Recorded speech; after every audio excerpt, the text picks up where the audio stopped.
All right, welcome in. It's 8:30 on a Tuesday night. Time once again for the 13 News WIBW Nightbeat streaming live this evening from our newsroom with news and weather information. Let me show you a quick live look at our Capitol Federal Skycam in downtown Topeka. Clear evening out there. The sun is setting on what was another warm day across northeast Kansas. Doesn't feel like we're moving very close toward fall right now. It certainly feels like more maybe early June right now, but Jeremy's going to be along in a couple of minutes here to talk more about the forecast, which includes some more rain chances and a little bit of a cool down where we might feel a little bit more like it's at least getting closer to fall, which actually officially starts coming up this next weekend. But he'll have those forecast details coming up here in just a few minutes. I want to get you a couple of quick news headlines here at the 8:30 hour. This is new information, in fact, coming out of Topeka City Hall.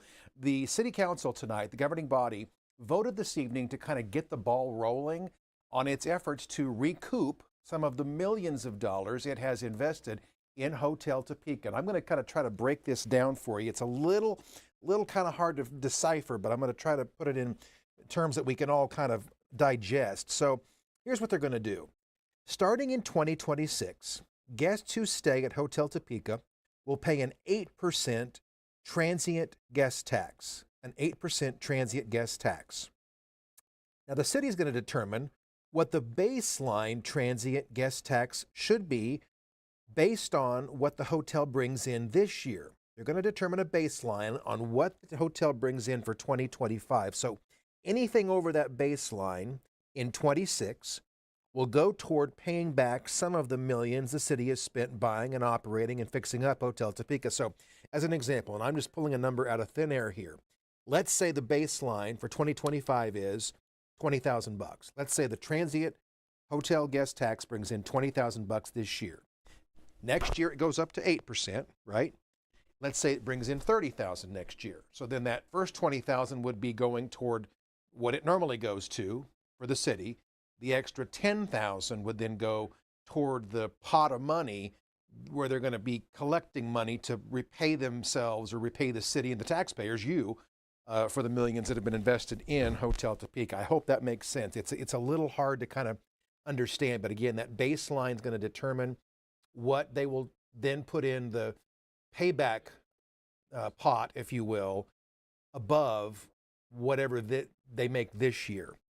I can tell you, Christina Valdivia Alcala was the lone no vote on this idea tonight. She says it seems like this approach is going to take just far too long to recoup the city's investment. They've got about 14, 15 million bucks in this thing right now. You'll recall Endeavor Hotel Group out of Wichita wants to buy the hotel from the city for a cash payment of $1 million. It says it's going to pump some money in there to do some more fixing up and things like that. But essentially, Endeavor is going to buy the city out for $1 million. The city then has to recoup the rest of that money through that transient guest tax. So that's what passed tonight.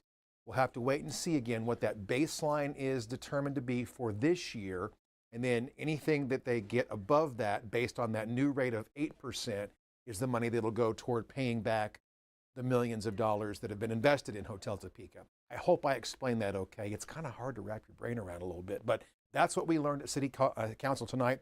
Our Michaela Kelly has been down there. She's just getting back right now. And she's going to be talking more as well about the city budget because they were talking about the budget this evening down there too. So we'll get you all caught up on our news at 10. This is also a news story I want to get you caught up on. TikTok now has until December to find a new owner in America. This is obviously not a local story, but it has local implications because a lot of people do a lot of scrolling. We all know that on TikTok. President Donald Trump today formally pushed the deadline, which was going to expire tomorrow. The new deadline is December 16th. And this comes after his trade secretary confirmed yesterday that they have reached a framework of a deal to divest ownership of this popular social media platform. It's the second time President Trump has extended the deadline after moving it from the original January date. But again, the headline, the news tonight, is that TikTok has now until December to find a new owner in America.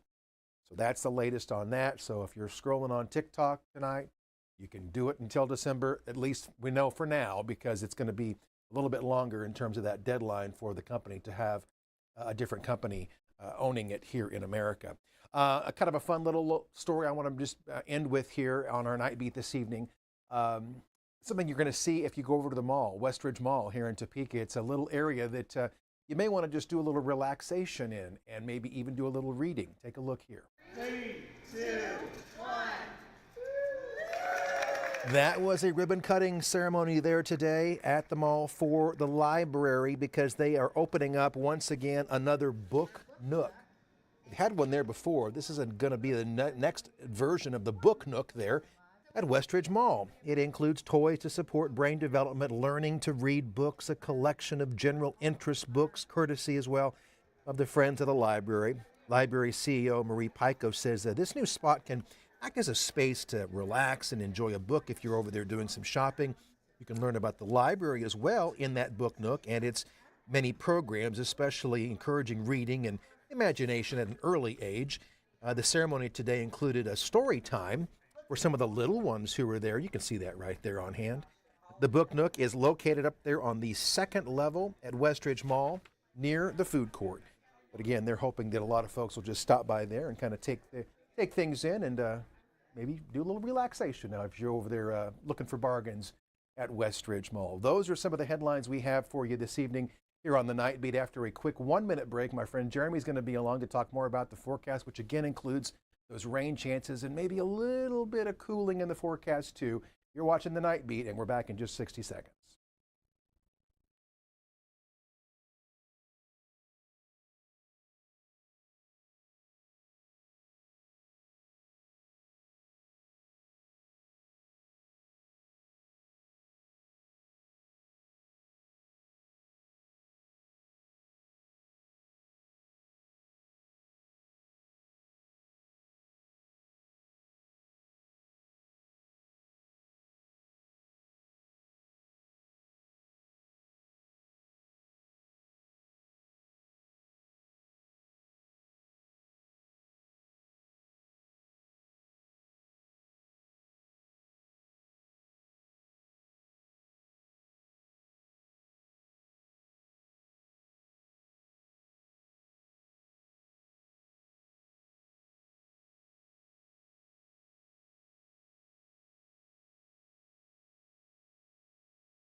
All right, I hope you're having as much fun as I am this evening. It's been a dry day across the majority of northeast Kansas. There have been some storms to the east around Kansas City. We had severe storms, and out to the northwest, we watched McCook, Nebraska, had several hours of severe weather. As a matter of fact, they had hail up the size of baseballs at times, and a storm that lasted for almost 3 hours. They're going to have a lot of roof damage and car damage, no doubt, over there around McCook, Nebraska. So we have friends and family over there. Call and see how they're doing. I guarantee they didn't have a good day right there around McCook, Nebraska. So that's not been an issue around here. We'll have storms moving in over the next couple of days, several rounds of rain, and temperatures ultimately cooling down. Today we were close to 90 in most spots, very warm and humid. Here's the radar Capital Federal Live Storm Tracker. So far we are calm in northeast Kansas, calm weather, and nice evening for me to cause some trouble here at the station that I can't tell you about, but I assure you it's been fun. We've got storms there still in southwest Nebraska and northwest Kansas, and some of those have continued to be severe. It's not likely we'll see severe storms over here tonight or tomorrow. It's not impossible, but I wouldn't expect to see any sort of high-end, real wild storms. Here's what we have through the evening. Temperatures hour by hour falling up the upper 60s by 3 a.m. or in the mid 60s by morning. I would make sure the kids go to school tomorrow. I guess it's kind of work for them. Make sure the kids get to work. Tell my kids get to work. I know you probably do too.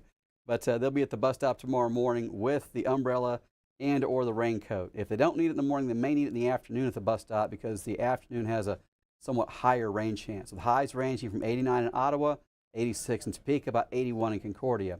Here's Supercast between 2 and 5 p.m. The rain chance is fairly significant, so make sure, again, that the kids are ready for a downpour at the bus stop. That's a real possibility. As we go through the evening tomorrow, still scattered rain. It won't rain the entire time, and it won't be everybody getting rain. There's at least a chance of seeing some thunder showers in the area on and off tomorrow in the evening. Then on Thursday, it's cooler behind that first wave of rain, 76 Concordia, 82 in Lawrence, about 79 in Topeka. Now in Topeka, we do have a Thursday football game. As a matter of fact, Topeka High taking on Southeast, I believe, and that's at Hummer Sports Park. I can't do it how Mark Ewing used to do it. He had just a super deep voice, but every time I think of Hummer Sports Park, I can just hear his voice the way he used to say it. So he still says it. He's fine. But Topeka High hosts Southeast at Hummer Sports Park. 75 degrees on Thursday. There's a significant rain chance. So if you're involved in that ball game, be aware that we may see it. Sometimes they move them up. I'm not saying they will. I'm just saying that that's the kind of thing that does happen if there are storms. So throughout the evening on Thursday, a chance of some scattered storms. If they move this, it's a possibility, but there's also the possibility you could be at that game in a downpour of rain. So be ready for that if you're going to be there. Next 3 days, scattered showers and storms. Friday night, high school football, of course, Prep Zone, KPZ on WIBW TV, your favorite sports show in the whole world, and I know it is. And if you're going out to a football game on Friday evening, it's probably going to involve at least a rain chance, if not actual rain. KU could be playing in some rain on Saturday, and the first day of fall or autumn, whatever you want to call it, is on Monday of next week. I'll see you on 13 News at 10. David will be back here in just a few minutes on the Night Beat.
All right, back streaming once again here to wrap up our Night Beat on this Tuesday evening, the 16th of September. The month is already half gone. Kind of hard to believe that. Hope you'll join us tonight for 13 News at 10, either streaming or over the air on 13.1. We're going to be talking more about why there's about to be some delays on the Oakland Expressway. Not going to be anything expressed about it for a few months anyway, until November. We'll let you know what's going on and where the detours are happening out there. That's on our news at 10 tonight.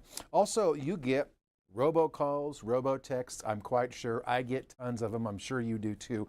Well, there's one phone company that's now trying to fight back against all of those robocalls and texts that we all receive. We'll have more about that as well in our late news at 10 o'clock. We're going to talk more about KU's preparations for West Virginia this Saturday. Of course, Jeremy talked about the rain chances that we could see during the game. We'll talk about logistics of the preparations for the actual game itself in sports. And of course, K-State has a bye week this week. Don't play again for another week or so. And our Good Kids report here on a Tuesday night. We're going to be talking about a local middle school that had a fall family fun night. Nothing out of the ordinary about that, but they had a little twist with it. And we'll explain that coming up in our Good Kids report tonight at 10 o'clock. And as we've been streaming this evening, I also want to say welcome in for folks watching on Facebook and YouTube this evening. We're glad to have you with us. That is our Night Beat report here at 8:30 this evening. Thanks for watching. We'll see you tonight at 10 o'clock. Have a great rest of your evening. Good night for now.